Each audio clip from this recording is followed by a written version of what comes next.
This is the Bible Forum. I'm Warren Sprouse. We're here for you every Sunday night from 8 to 10 p.m. Eastern. Love for you to join us live.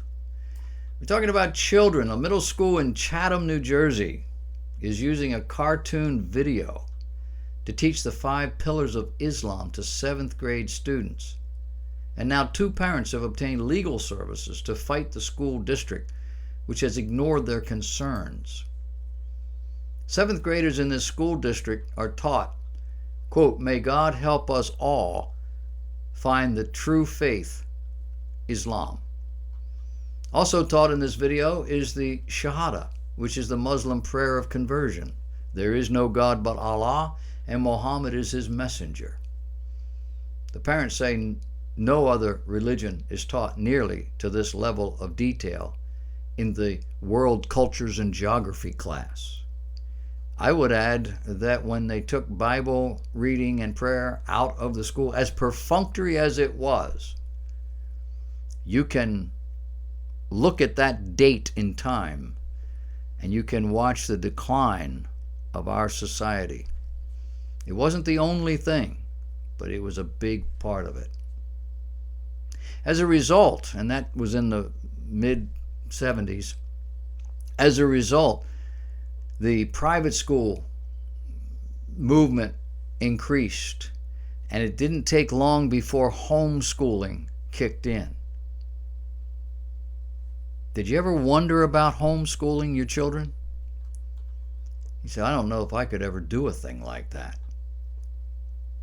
Well, most homeschooling parents have received the usual warnings from the self-appointed critics. They're asked questions like, well, what about socialization? Won't your kids grow up stunted and ignorant? Why can't you just be normal? But when homeschooling was still something of a novelty, no one knew what the long-term effects of parental teaching would be like. Now, there are obvious historical examples of successful home education, and they were obviously dismissed, like our founding fathers. The prestigious literary minds, religious leaders, and teachers of a bygone era, and say, well, they didn't have anything else. Doesn't matter. Would your children grow up to be unsocial, stunted, ignorant, abnormal, unable to function in modern society? No, of course not. But it wasn't until Dr. Brian Ray of the National Home Education Research Institute started quantifying and statistically analyzing the long-term legacy effect of homeschooling that it became numerically justified in the eyes of the wider world. Society began realizing what parents and defenders have known right all along. Homeschooling works. It works beautifully. It doesn't just work academically. It works emotionally, intellectually, morally, psychologically, sexually, and just about any other way you can think of. Any word or factor that you can turn into an adverb, you could put in that list.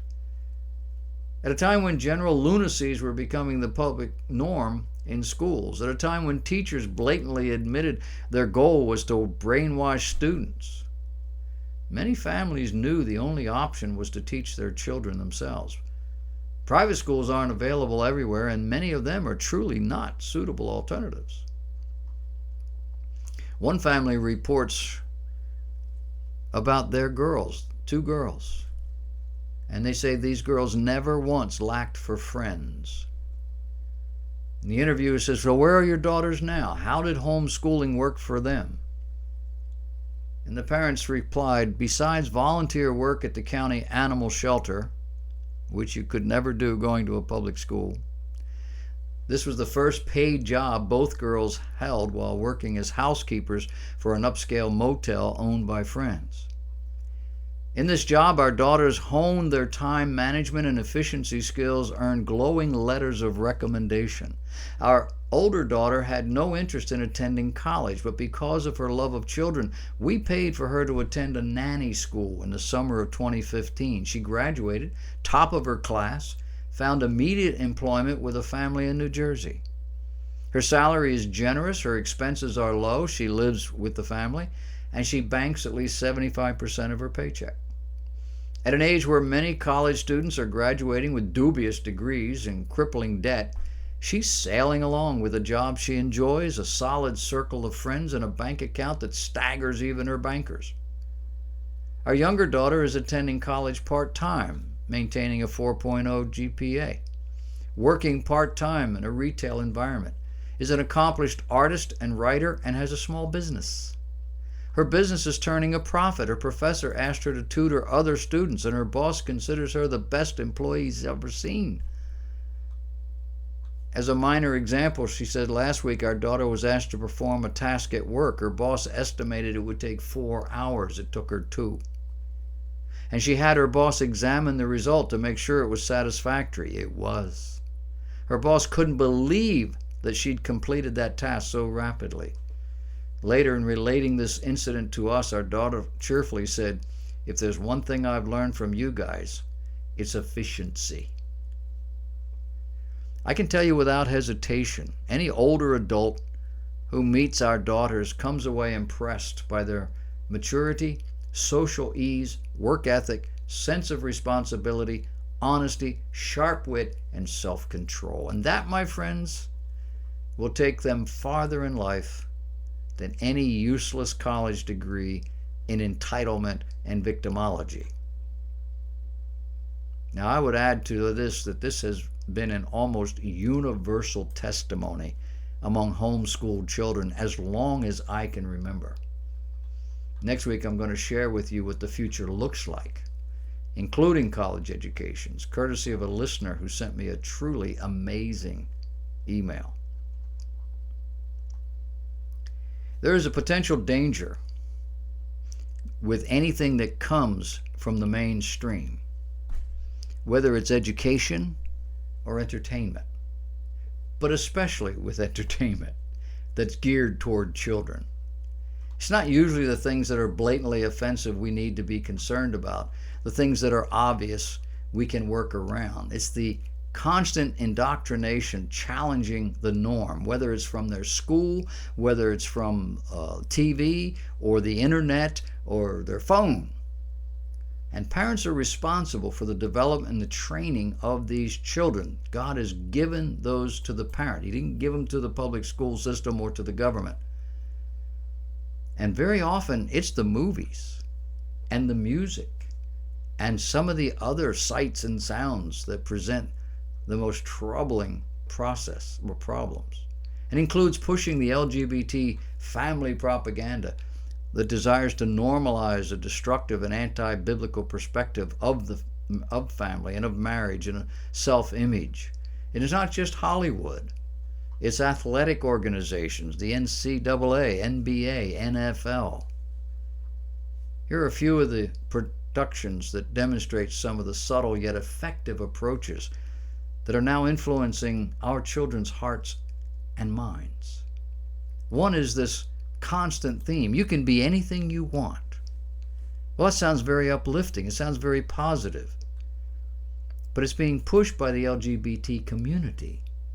A recent Oscar-winning film called Zootopia is a case in point.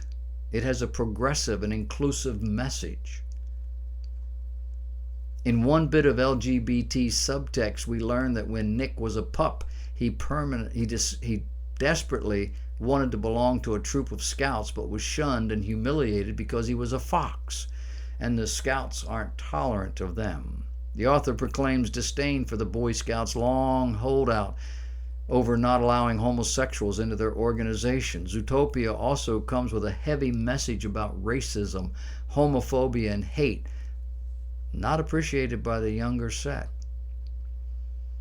The underlying theme of the film is that being who you were created to be is either insufficient or just plain wrong. Another one is what you are made to be depends on how you feel. The film is Happy Feet. It has an underlying theme suggesting that you do not have to do what you were created to do. It's a cute and captivating story of an adorable misfit penguin, Mumble, who was not good at singing but loved to dance. Mumble's dilemma was in not singing was not something that was just a passing thing. It wasn't trivial. It was a serious issue. It was like a job or an education. The song of the Emperor Penguin was an integral part of the created order in procreation, and this led directly to a constant anti-religious connotation throughout the film. The attack on Mumble comes from none other than the elder penguins in charge, who are villainized for wanting to protect the created order.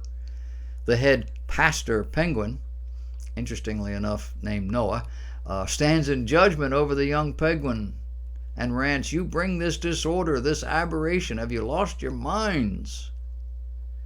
Other penguins mock the pastor, saying, "We're just having fun, harmless fun.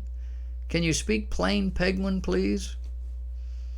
Noah continues preaching about their God. "You invite him to withhold his bounty. He rules the seasons. He giveth, and he can taketh away." That's a direct quote, by the way. Fathers are also fair game. Mumble's dad joins the chorus of elders and reluctantly tells Mumble, "You must renounce your so-called friends, your peculiar thoughts, your strange ways. If we are devout, sincere in our praise, the fish will return." And the pastor chimes in, "Your father speaks wisely. Heed his suffering heart and repent." Mumble responds to his dad, "Don't ask me to change, Pa, because I can't." At the end of the movie, Dad relents. The child penguin gets to be whatever he wants to be. The LGBT inferences abound. "I was born gay. I'm a girl inside a boy's body. Created order must be changed to accept what I say I can or cannot be." Another one is Beauty and the Beast. And this one should be obvious. It's a well-balanced review out by Ted Baer that says the Beauty and the Beast has most of the charms and positive messages of the 1991 movie, but they are marred by some annoying, gratuitous, politically correct homosexual references that are on the nose and out of place and in your face. The whole objective seems to be to make the seemingly insignificant gay behavior part of everyday normal activity, which every child just needs to learn to accept. The basic stories of a daughter who sacrifices herself for her father yet discovers true love by looking past appearances to see the beast's inner beauty and worth. However, at the very end of the movie, there's a short scene suggesting the normalcy of homosexual behavior. There at the grand ball, LeFou is dancing with another gentleman who earlier in the film has been dressed in women's clothing. Defoe suggests suggestive attraction to men is set up and alluded to on multiple occasions during the movie. Now, I'm not sure about everything this author might be saying. I even cut out a lot of the more subtle references, but I'm certain that the entertainment, musical, educational, news, and even religious communities are out to change this world. And they know we old-timers are intransigent. The future has always been about the children. Parents, beware. Pay attention. Your job is to protect them, even if they don't like it.